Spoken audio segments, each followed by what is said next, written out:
এক ভয়ংকৰ ঘটনা সংঘটিত হৈছে এবাৰ এগৰাকী অন্তঃসত্ত্বা মহিলাৰ সৈতে এক ভয়ংকৰ ঘটনা সংঘটিত হৈছে অন্তঃসত্ত্বা মহিলাক HIV ভুল ৰিপৰ্ট দিয়াৰ এতিয়া গুৰুতৰ অভিযোগ উত্থাপন হৈছে গোলাঘাট শ্বহীদ কুশলকৰ অসামৰিক চিকিৎসালয়ৰ প্ৰসূতি বিভাগৰ বিৰুদ্ধে এই সন্দৰ্ভত বিস্তৃত তথ্য লৈ অহাৰ চেষ্টা কৰিছো এক ভয়ংকৰ ঘটনা সংঘটিত হৈছে এগৰাকী অন্তঃসত্ত্বা মহিলাৰ সৈতে এক ভয়ংকৰ ঘটনা সংঘটিত হৈছে আৰু অন্তঃসত্ত্বা মহিলাগৰাকীক ভুল HIV ৰিপৰ্ট দিয়াৰ গুৰুতৰ অভিযোগ উত্থাপন হৈছে গোলাঘাটৰ শ্বহীদ কুশলকৰ অসামৰিক চিকিৎসালয়ৰ প্ৰসূতি বিভাগৰ বিৰুদ্ধে আৰু এই চাঞ্চল্যকৰ ঘটনা সংঘটিত হৈছে 30 আগষ্টত চিকিৎসালয়খনত ভৰ্তি হৈছিল এগৰাকী গৰ্ভৱতী মহিলাৰ HIV আৰু সেই মহিলাগৰাকীৰ HIV পৰীক্ষা কৰা হৈছিল কিন্তু পৰীক্ষাৰ ফলাফলত পজিটিভ আহিছিল আৰু তাৰে পাছতে মহিলাগৰাকীয়ে অৰ্থাৎ সেই ভুক্তভোগী অন্তঃসত্ত্বা মহিলাগৰাকীয়ে মেৰাপানী আৰু 3 ছেপ্টেম্বৰত যোৰহাট চিকিৎসা মহাবিদ্যালয়ত পৰীক্ষা কৰিছিল কিন্তু পৰৱৰ্তী সময়ত সেই HIV ৰিপৰ্ট আহিছিল নিগেটিভ আৰু সমগ্ৰ ঘটনা এতিয়া চাঞ্চল্যগ্ৰস্ত পৰিলক্ষিত হৈছে আৰু সমগ্ৰ ঘটনা পুনৰ কুশলকৰ চিকিৎসালয় কৰ্তৃপক্ষক অৱগত কৰিছিল ভুক্তভোগী মহিলাগৰাকীয়ে কিন্তু পৰৱৰ্তী সময়ত বিপাকত পৰিছিল কুশলকৰ চিকিৎসালয়খনৰ কৰ্তৃপক্ষ আৰু উপায়হীন হৈ যোৰহাটত পৰীক্ষা কৰিবলৈ গৈছিল মহিলাগৰাকী আৰু প্ৰথমতে নিগেটিভ আহিছিল আৰু পৰৱৰ্তী সময়ত ৰহস্যজনকভাৱে পুনৰ হাতেৰে পজিটিভ বুলি লিখি দিয়া হৈছিল আৰু এই সমগ্ৰ ঘটনা এতিয়া চাঞ্চল্যগ্ৰস্ত পৰিলক্ষিত হৈছে আৰু এটা দেখিবলৈ পোৱা গৈছে গোলাঘাট শ্বহীদ কুশলকৰ অসামৰিক চিকিৎসালয়ৰ প্ৰসূতি বিভাগৰ বিৰুদ্ধে এই গুৰুতৰ অভিযোগ উত্থাপন হৈছে অন্তঃসত্ত্বা মহিলাগৰাকীক ভুলকৈ ৰিপৰ্ট দিয়া হৈছে HIV ৰিপৰ্ট দিয়া হৈছে আৰু 30 আগষ্টত এই মহিলাগৰাকী চিকিৎসালয়খনত ভৰ্তি হৈছিল আৰু তাৰে পাছতে HIV পৰীক্ষা কৰা হৈছিল আৰু পৰীক্ষাৰ ফলাফলত পজিটিভ আহিছিল কিন্তু পৰৱৰ্তী সময়ত সন্দেহ উপজিছিল আৰু তাৰে পাছতে মহিলাগৰাকীয়ে মেৰাপানী আৰু যোৰহাট চিকিৎসা মহাবিদ্যালয়ত পৰীক্ষা কৰিছিল আৰু পৰৱৰ্তী সময়ত নিগেটিভ আহিছিল ফলাফল কিন্তু সমগ্ৰ ঘটনা পুনৰ কুশলকৰ চিকিৎসালয়ৰ কৰ্তৃপক্ষক অৱগত কৰা হৈছিল আৰু তাৰে পাছতে বিপাকত পৰিছিল কৰ্তৃপক্ষ আৰু উপায়হীন হৈ যোৰহাটত পৰীক্ষা কৰিবলৈ যোৱা মহিলাগৰাকীক প্ৰথমতে নিগেটিভ ৰিপৰ্ট দি আৰু পৰৱৰ্তী সময়ত কিন্তু ৰহস্যজনকভাৱে পুনৰ হাতেৰে পজিটিভ লিখি দিয়াৰ এতিয়া গুৰুতৰ অভিযোগ উত্থাপন হৈছে যোৰহাট চিকিৎসা মহাবিদ্যালয় কৰ্তৃপক্ষৰ বিৰুদ্ধে সেই গুৰুতৰ অভিযোগ এতিয়া উত্থাপন হৈছে আৰু পুনৰ মহিলাগৰাকী HIV পৰীক্ষা কৰিব বিচৰাত এই মহিলাগৰাকীক একেগৰাকী চিকিৎসকে পুনৰ HIV পৰীক্ষা কৰিব বুলি নিৰ্দেশ দিয়া হৈছিল আৰু তাৰে পাছতো পৰীক্ষা কৰা হোৱা নাছিল কুশলকৰ চিকিৎসালয়খনৰ কৰ্তৃপক্ষ HIV পৰীক্ষা কৰা হোৱা নাছিল আৰু যাৰ ফলত এতিয়া বিপাকত পৰিছে ভুক্তভোগী মহিলাগৰাকী আৰু পূৰ্বেও এই ঘটনা সংঘটিত হৈছিল আৰু যাৰ বাবে এই চিকিৎসালয়খনৰ অভিযোগ উত্থাপন হৈছে যে পূৰ্বেও এনেধৰণৰ ঘটনা সংঘটিত হৈছিল আৰু পূৰ্বেও চিকিৎসালয়খনৰ প্ৰসূতি কক্ষত থকা যি নাৰ্ছ আছে সেই নাৰ্ছসকলক কফি খোৱালেহে প্ৰসূতিক চোৱা চিতা কৰাৰ অভিযোগ উত্থাপন হৈছে আৰু সেই অভিযোগ এতিয়া উত্থাপন হৈছে গোলাঘাট শ্বহীদ কুশলকৰ অসামৰিক চিকিৎসালয়ৰ প্ৰসূতি বিভাগৰ বিৰুদ্ধে সেই গুৰুতৰ অভিযোগ উত্থাপন হৈছে এগৰাকী অন্তঃসত্ত্বা মহিলাক HIV পজিটিভ ৰিপৰ্ট দি এইদৰে হাৰাশাস্তি কৰাৰ গুৰুতৰ অভিযোগ এতিয়া উত্থাপন হৈছে বাৰে বাৰে মহিলাগৰাকীয়ে HIV পৰীক্ষা কৰিবলগীয়া হৈছে কিন্তু এবাৰ যদি পজিটিভ আহে আনবাৰ পৰৱৰ্তী সময়ত কিন্তু সেই একে নিগেটিভ আহিছে আৰু এইদৰে এতিয়া হাৰাশাস্তি কৰা হৈছে মহিলাগৰাকীক হাৰাশাস্তি হৈছে মহিলাগৰাকীৰ আৰু ইয়াকে লৈ এতিয়া গুৰুতৰ অভিযোগ উত্থাপন হৈছে এই সন্দৰ্ভত কিছু মন্তব্য আমাৰ আছে আমি দৰ্শকলৈ আগবঢ়াইছোঁ তো সন্ধিয়া 5:30 বজাত মোক ব্লাড দিয়া হৈছিলে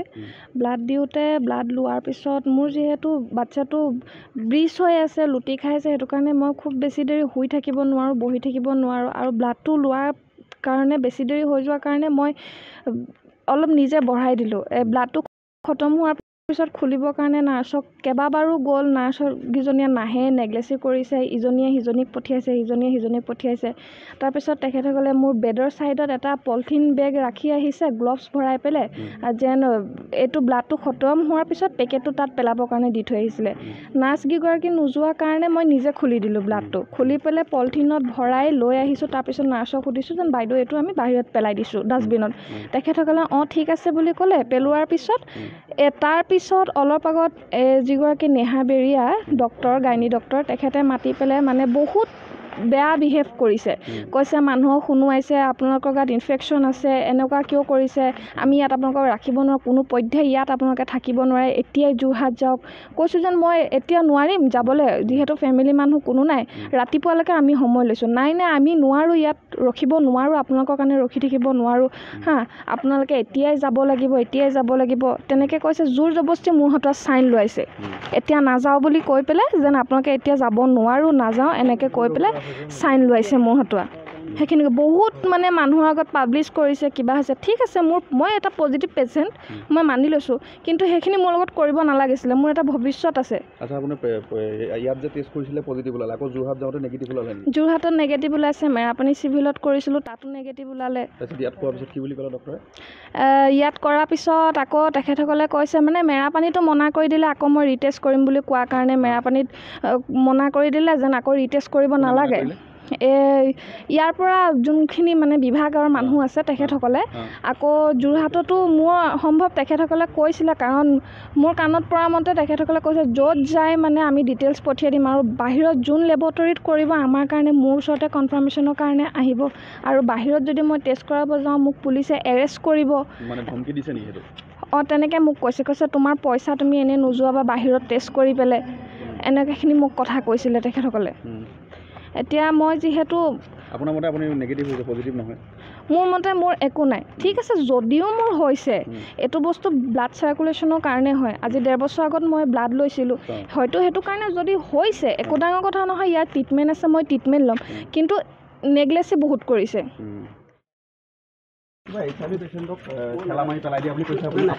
আপোনাৰ দায়িত্বত থকা যোৱানে পেলাই দিয়ে নাই সেইবোৰ মই নাজানিম মানে মই নাজানিম মই নাজানো মই নাজানিম কোনো ইয়াত পেলাই দিয়া নাই কিবা কৰা নাই সেইটোত একো গণ্ডগোল নাই দেই একো কৰা নাই হয় নাই মই নাজানো এই বিষয়ে কোনে এইমাত্ৰ আপুনি ক'লে যে পেলাই দিয়া নাই উঠাই দিয়া কোনে পেলাই দিছে আপুনিচোন কৈছে অন কেমেৰা কৈছে যে পেলাই দিয়া নাই ঠেলি দিয়া নাই বুলি এতিয়া কৈছে আমাৰ চিকিউৰিটি একো কৰা নাই আপুনি আকৌ নাজানে বুলি ক'লে যে কি এইমাত্ৰ যে আকৌ নাজানো বুলি ক'লে মই একো নাজানো বুলি ক'লে কোনে ভাগিনৰ প্ৰেগনেঞ্চি কেছত মই আহিছিলোঁ এডমিট কৰালোঁ যোৱা আপোনাৰ 30 তাৰিখত এডমিট কৰাইছিলোঁ 30 আগষ্টত এডমিট কৰাৰ পিছত তেওঁলোকে এটা পজিটিভ ৰিপৰ্ট মানে আপোনাৰ HIV পজিটিভ ৰিপৰ্ট দেখালে ঠিক আছে কোনো ডাঙৰ কথা নাই পজিটিভ ৰিপৰ্টটো দেখালে তেওঁলোকক কিবা মেডিচিনৰ কথা পাতিলে একচুৱেল আমাক গাৰ্জেনক ইনফৰমেশ্যন কৰিব লাগিছিলে সেইটোতো নকৰিলে যিহেতুকে পেচেণ্টৰ দেউতাক নাই কাৰণ কোভিডত ইণ্টেগ্ৰেল হৈছে মানে তেখেত ডেথ হৈছে তো গাৰ্জেন হিচাপে মই মমাইক আছিলোঁ সব ক্ষেত্ৰত ময়ে চোৱা চিতা কৰোঁ তাৰপিছত সেই বিষয়টো লৈ পেলাই মই ডক্টৰৰ লগত ডিছকাছ কৰিলোঁ যে আপোনালোকৰ এইটো ৰিপৰ্টটো দেখাইছে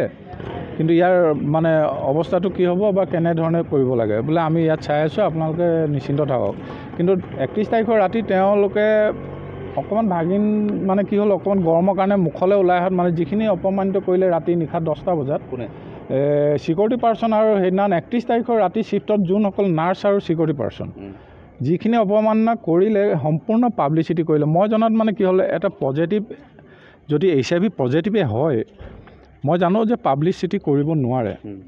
বা সেই পেচেণ্টৰ লগত এটা হুকিয়াকৈ এটা মানে তেওঁলোকে ব্যৱহাৰ কৰিব লাগিছিলে কিন্তু সম্পূৰ্ণ ৰাজহুৱা কৰি দিলে কৰাৰ পিছত পাব্লিকে তেওঁলোকক যথেষ্ট সোধপোছ কৰিলে এই বিষয়টোলৈ মই গম পাই ৰাতিপুৱা আহি 1 তাৰিখে মই সুপাৰিনটেণ্ডেণ্ট ছাৰক বিচাৰিছিলোঁ যিহেতুকে সেইদিনা দেওবাৰ বন্ধ থকাৰ কাৰণে মই চিকিউৰিটি ইনচাৰ্জ তেখেতক লগ কৰিলোঁ কৰি মই সুধিলোঁ যে যোৱাকালি আপোনালোকৰ চিকিউৰিটি পাৰ্চনে ইমান সময়ত এটা পেচেণ্টক যিখিনি বেয়া ব্যৱহাৰ কৰিলে ক'ত অধিকাৰ পালে সেইটোতো আপোনালোকে পাব্লিচিটি কৰি দিছে ৰাজহুৱা কৰিছে তাৰ ৰেছপন্সিবিলিটি কোনে ল'ব প্ৰথম ক্ৰাইম আপোনালোকে কৰিছে যিহেতুকে আপোনালোকৰ কৈছে যে আমি একো নাজানো আমাক চিষ্টাৰে কৈ দিছে যে এনেকুৱা কথা তো আপোনালোকে আমাক নাটানিব এইটো বিষয়লৈ মই একো নকৰোঁ ইয়াত হুলস্থুল নকৰোঁ মই সুপাৰিনটেণ্ডেণ্ট ছাৰক বিচাৰিছিলোঁ এই বিষয়টো অৱগত কৰিবৰ কাৰণে তেখেতৰ অফিচ বন্ধৰ কাৰণে সেইদিনা নাপালোঁ মই খালি তেওঁলোকক কৈছোঁ যে এই বিষয়টো মই কিন্তু অকণমান ওপৰলৈ নিম তাত আপোনালোকে কৈফিয়ত দিব কিন্তু সেইটো গ'ল মই সেইদিনা লৈ গ'লোঁ 3 তাৰিখৰ আগষ্টৰ দিনাখন মই ছেপ্টেম্বৰত মই তেখেতক লৈ গ'লোঁ যোৰহাট মেডিকেল কলেজ কাৰণ মই ইয়াত ৰিপৰ্টৰ ওপৰত মই কনফিউজ আছিলোঁ তাৰ আগত মেৰাপানীত এটা ৰিপৰ্ট তেওঁলোকে চাইছিলে ৰিপৰ্টত নিগেটিভ দেখাইছে তো ইয়াত এইটো মেৰাপানীৰ তাৰিখটো মই চাই দিব লাগিব ইয়াৰ ৰিপৰ্টটো ওলোৱাৰ পিছত মেৰাপানী টেষ্ট কৰা হৈছিল তাতো নিগেটিভ ওলোৱাৰ কাৰণে মই ইয়াত যেতিয়া ক'লোঁ ডক্টৰৰ লগত ডিছকাছ কৰিলোঁ যে আপোনালোকে হয়তো ক'ৰবাত ভুল হৈছে কিবা মিষ্টেক হ'ব পাৰে আৰু এবাৰ ৰিটেষ্ট কৰক ৰিটেষ্ট কৰাবলৈ কওঁতে বোলে মই কৰাম কিন্তু তেওঁলোকে সেইদিনাখন যিদিনাখন 31 আগষ্টত ছিটুৱেশ্যন এটা খাৰা কৰিলে মই যোৰহাট লৈ গুচি গ'লোঁ যোৰহাটত টেষ্ট কৰালোঁ চালে যোৰহাট যোৱা 3 ছেপ্টেম্বৰ তাৰ ৰিপৰ্ট আছে কিন্তু তাত মানে কি হ'ল ৰিপৰ্টটো সম্পূৰ্ণ নিগেটিভ ওলাইছে ওলোৱাৰ পিছত কি বিষয় লৈ কি কথা লৈ পেলাই ৰিপৰ্টটো আমাক একচুৱেলি তেওঁলোকে হেণ্ড অভাৰ কৰিব লাগে নকৰি পেলাই ৰিপৰ্টটো পেচেণ্টক নিদি পেলাই হাতত ৰাখি পেলাই কাটি দিলে তাৰ যোৰহাটৰ মেডিকেলতে কাটিলে তাত হাতেৰে হেণ্ড ৰাইটিঙত লিখি দিছে চাৰ্টিফাই কৰা কপি সম্পূৰ্ণ চিল মোহৰ মাৰি চহী কৰা আছে কাটিবলৈ তেওঁলোকে ক'লে যে এইটো পজিটিভ আমাৰ পেচেণ্টে কোনো ক্ষেত্ৰত নামানে যেতিয়া কাগজখন হাতৰ পৰা ল'লে তেওঁলোকে হাতৰ পৰা জবৰদস্তি কাঢ়ি ৰাখি থৈ দিলে যিকোনো খবৰৰ বাবে যোগাযোগ কৰক 70